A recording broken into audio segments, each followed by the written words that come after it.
Hi there guys, it's been a while since I've done a garden update, so here it is a video of what's been going on here in our Aroid garden in Montala, Alvira, Porec in the Philippines. So I'll start off with an update on the Spiritus Sancti. So this is, I guess, coming up 12 months old. When we got it as a seedling, it was, I guess, around this big here. So this is the new growth that we've had so far. The last leaf that came out is starting to get the classic kind of Spiritus elongated shape with the bunny ears. The leaf before that was a little fatter. Before that it was more of a juvenile leaf, and obviously before that those leaves have dropped off now, but we have a new one coming out, so we'll see how that comes out. I'm guessing it's going to look something more akin to this. I don't think it's going to get the real mature Spiritus look for at least another 12 months, I guess. So the potting mix I've got this in is from Leafy Glow Philippines. It's their Aroid mix, and then I've also mixed in with it their pond substrate, which is a stone. So it's kind of a light mix there of Aroid mix and stone, basically pumice, to help with the draining, and it seems to be happy in this mix. I'll put a link in the video below to where you can get this mix from if you're here in the Philippines. Maybe they export it also, but I found it to be really a good combination. Is their pond substrate, which is the pumice stone, mixed with their Aroid mix, and it seems to be quite happy there. Now I got a rabbit's foot fern that was on the living wall at the back, but it was kind of outgrowing its pot. When I did some work on the wall the other day, the pot was just a mass of roots. So you can kind of see the root ball down there. So this has all got twisted up inside of the pot. So I took it out. I've planted it here so it can hang down. And I think it looks pretty neat there. So this is the only one I've got. I haven't seen them in any of the other garden stores around the area, although I haven't been to garden stores recently. But I tried finding some more, but I didn't find any. So I'm kind of protective of this. I've tried propagating it from some cuttings, but it didn't really work out. Anyway, the ferns seem to like this area, so I'm hoping that that one will also enjoy it. Over here we've also got a maidenhair fern and a few other varieties of fern growing in this area, bird's nest ferns. So this seems to kind of like it. They're shaded under our lemon and lime rubber tree, which has really sprung up. So this now is about 18 months of growth. When we first got it, it was around this high. So it's really sprung up. We can almost see it now from the 3rd floor of the house. And living up in it there, you'll see this little nest that I made, which I've put an Anthurium necktie in, which is growing there. So I've been doing some work lately, kind of preparing it for summer. We're coming into the summer season now, so we get some, you know, warmer weather, sunnier weather, and get some growth. So I've moved over here a Queen Anthurium. Now I'm a little concerned it might still be getting a little too much sun here. You can see it's kind of yellowing a little bit. I was hoping that this tree would provide it with enough shade, but it seems like the sun is still sneaking in to hit it. So we'll see how it goes here. Maybe it just needs to adapt. Needs a little bit of time possibly to adapt to its new location. The sun can get quite strong, although it's not that strong here for a long period of the day, but it does seem like it's getting hit by some quite strong sun right now. So possibly need to do something about that. You can see not far over to the left there where the ferns are, it's shaded. So possibly I need to move it a little bit to the left to provide it with some shade, or further back in the pot closer to the wall.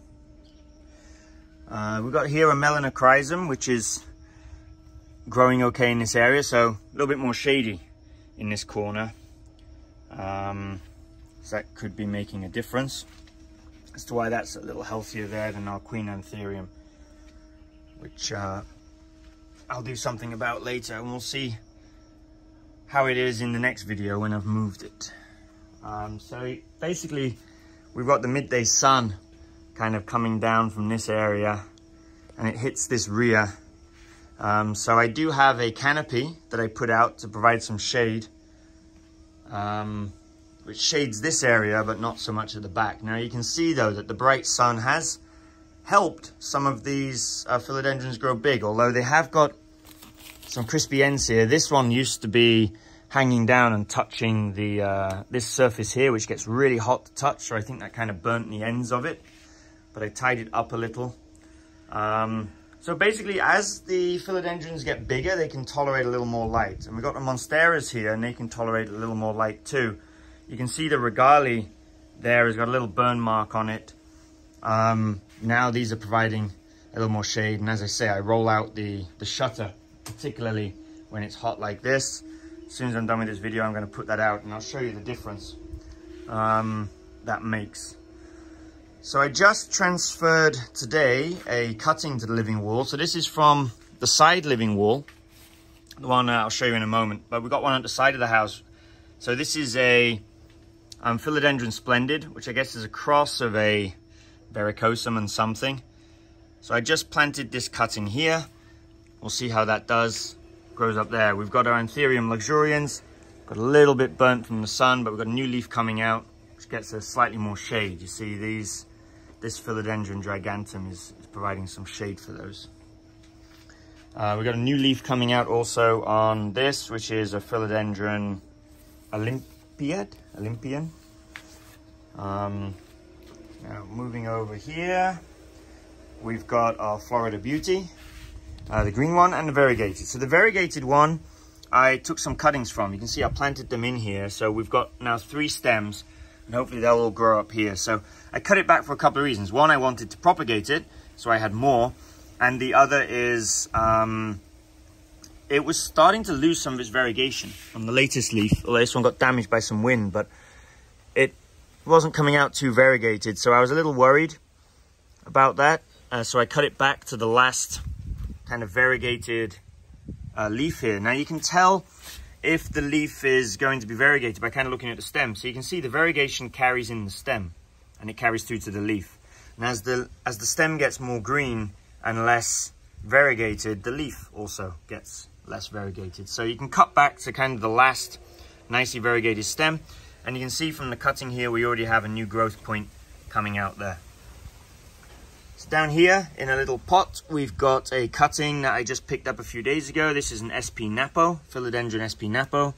So I'm not going to plant that or move it until it's kind of got a few more roots. I want to see more roots through the clear cup. So that's the nice thing about these, planting them in these clear pots, is you can check the root growth without disturbing it too much, and know when it's time to move it. So moving over to the left here, hiding away down here, we have a gloriosum zebra stripe baby. So this was a little bigger, but then it kind of died back. But from the root ball, this sprung, and we'll see how that goes. Philodendron gigantum is living up to its name. It's really quite big. I've added more posts to it to prop it up.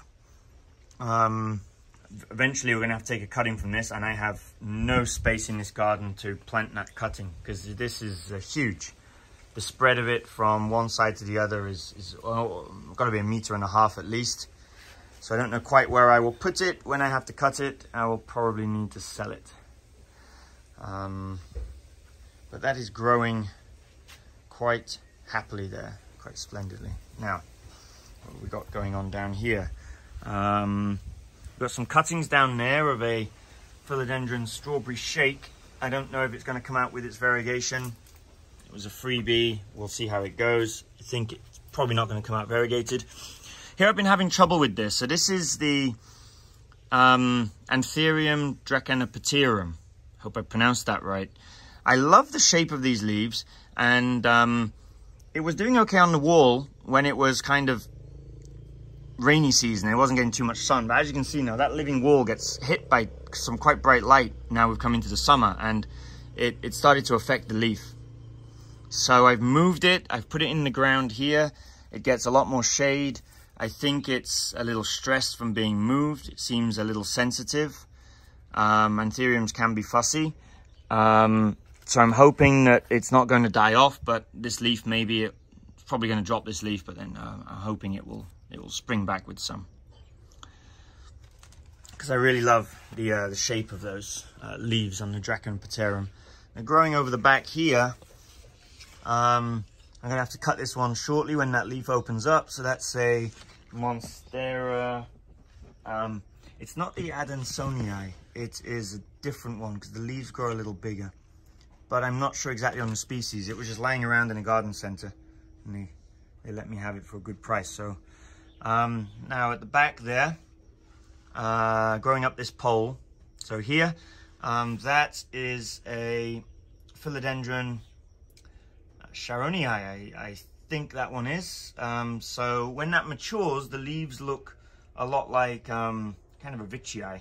Got that ribbing to them. You can already see on the juvenile leaf to the left of it a little bit of the ribbing there. If I zoom in, there. And then here we have a Philodendron luxurians, and behind it there, growing up, is a Philodendron Black Majesty. So that's how that's all doing there. Now over here we have another pole, and we have another climbing Philodendron. Just opened up a new leaf. This leaf was a little damaged. We had some strong winds a few weeks ago, and it damaged this leaf, unfortunately, as it was unfurling. But this is a beautiful leaf. So this is the Philodendron Esmeraldense, and it's a really beautiful philodendron. I love the color to it, especially on the new leaves when they just unfurl. And when the light hits them, they have this golden color to them. It's just an absolutely gorgeous plant. It's probably one of my favorites here in the garden, I'll be honest. So hiding away at the back there then, behind that, you see this philodendron here. So this is a heart-shaped philodendron. So that is a Pastasanium. So it just opened up a newest leaf. That's the newest leaf there on our Pastasanium. So that's a crawling philodendron. I'm expecting over time it's going to crawl out here towards the sun, and by the time it gets to this area, we should have some bigger leaves on it. So talking of bigger leaves, I've got this SP Colombia, which has got some really big leaf. It's not as big as what you see at Arid and Aroids, but it is getting there. So it's a pretty big leaf, and it's got a new one just opened up underneath here. I am hoping it's not going to get too damaged by these winds. As you can see, it is getting hit by the wind already. So I'm hoping when our neighbors build, see there's one building just over there, but I'm hoping that once we get some taller structures here, it's going to shelter us a little bit from the wind. Now I did trim these bamboos, and I think that that's left a gap for more wind to get through. Whereas when the bamboo was more bushy around this bottom area, there was a little less wind, so maybe that was a mistake. This one did get damaged by the wind, as you can see, and I'm just hoping that the new one unfurls without too much wind damage to it. So down here we have Philodendron Xanadu. I just recently cut the Forgetii white stripes. This is my first ever attempt at doing Anthurium cutting. So Anthuriums you cut in a different way to Philodendrons, which are stem cuttings. Anthuriums require kind of root division. So you have to almost divide the stem in half and make sure both halves have a leaf and both halves have some roots. So you're kind of dividing it in two, not just taking a cutting. So it's got to have roots and a leaf on it. It won't root from a stem cutting. So we'll see how that goes. That's Anthurium Forgetii white stripe. And just behind it here, we have an Anthurium regali. Now I didn't cut this. This was purchased like that, because I do have one regali that's up on the wall, but I wanted another one. I always find it useful to have at least two of the plants, so you have a backup. And just here we have a baby Alocasia Black Magic.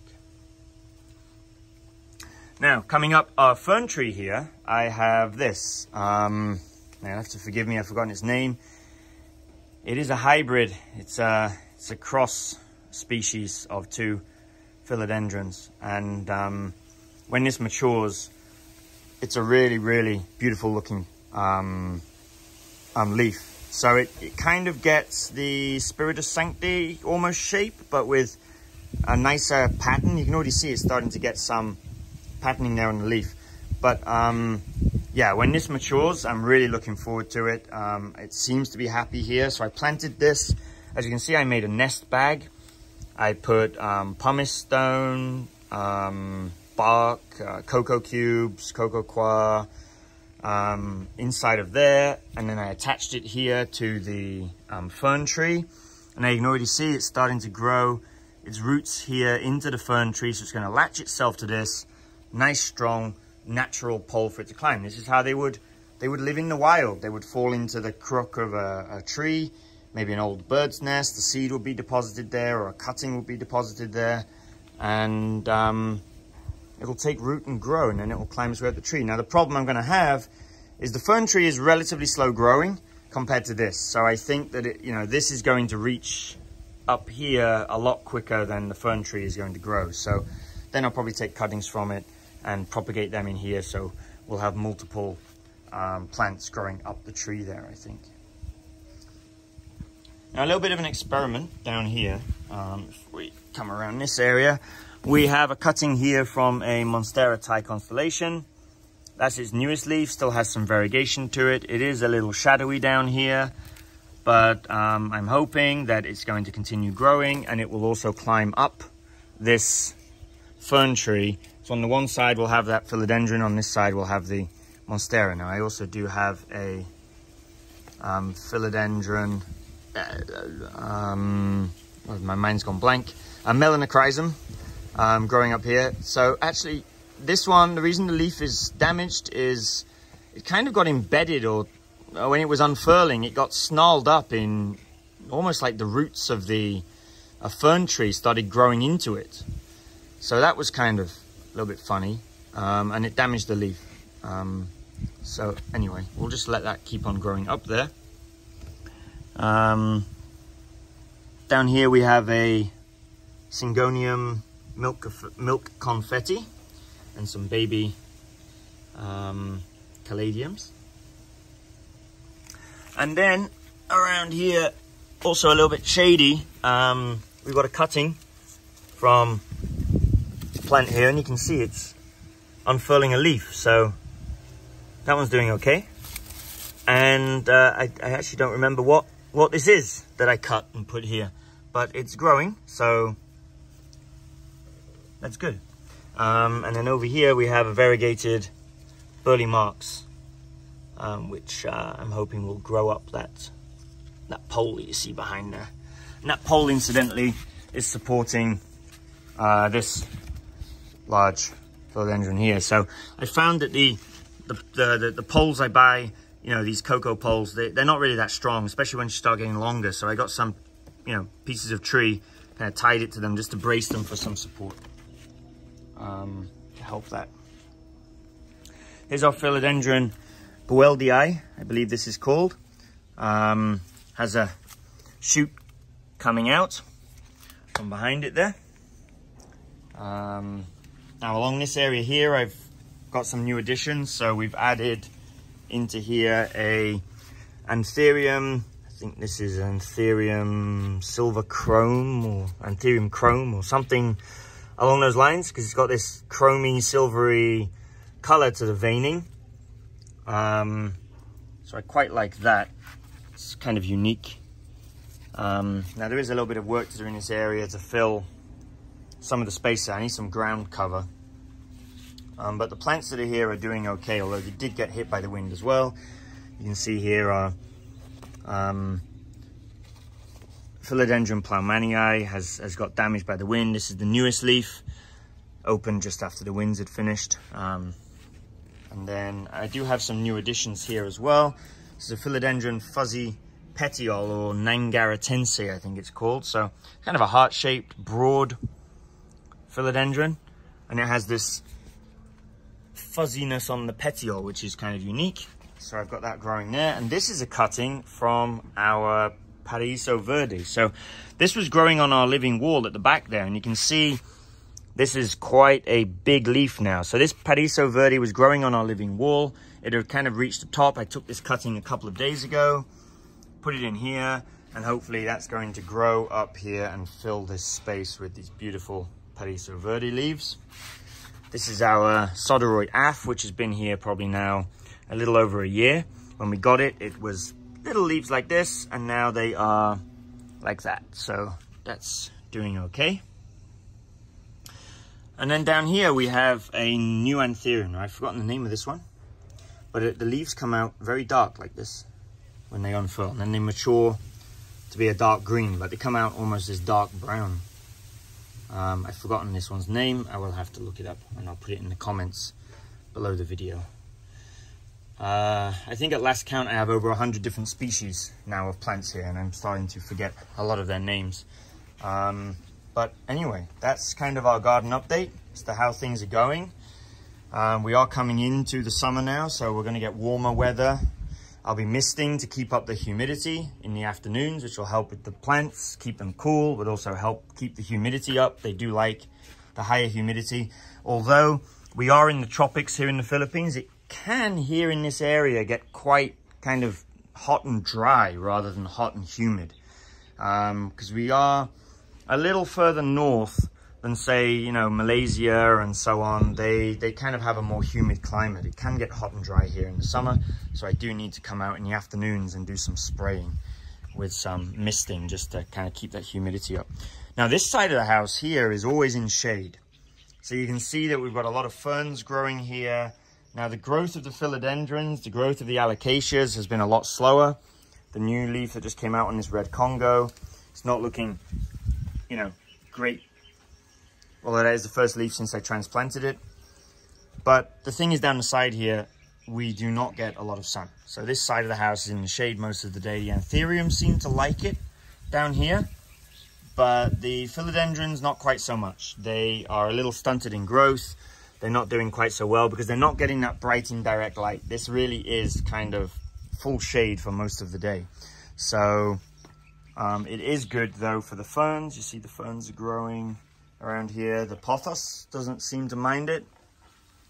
And on our living wall here at the side, the Anthuriums are really doing quite well here in this shady area. So I would say, in my experience planting here, the Anthuriums, there's our Queen Anthurium up there, they really do like it to be shady. They can tolerate not very much light at all. They don't like any direct sun, in my experience, any direct sun at all.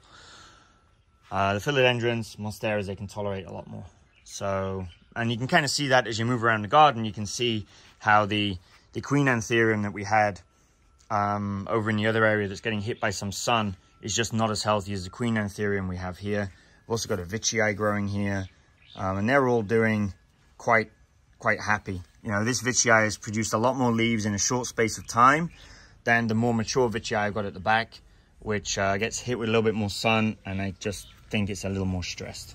So that's my advice, really. The other problem that I have here is the wind. It does get very windy in the afternoons. Even when it's not raining, we get these strong winds. We are in one of the highest points of Alvera, so it does get windy here, and that is causing some damage to the leaves. But other than that, I'm quite happy with how things are going. There's another view of our lemon and lye rubber tree there. You can see how tall it's got in comparison to the house. So it's almost up there to the 3rd floor. Okay, so thanks for tuning in. I hope this video was useful. Don't forget to hit the subscribe button. I'll do some more video updates of the garden as summer progresses. And there's a cutting also from the rear wall, the Mexicanum. I cut that at the same time as I cut the Patrim Verde. Yeah, so keep tuned in for updates as to the progress of the garden. I mean, this is 12 months progress. It's really come along well in 12 months. I can just imagine what another 12 months will look like. So thanks for tuning in, and I'll see you in our next video.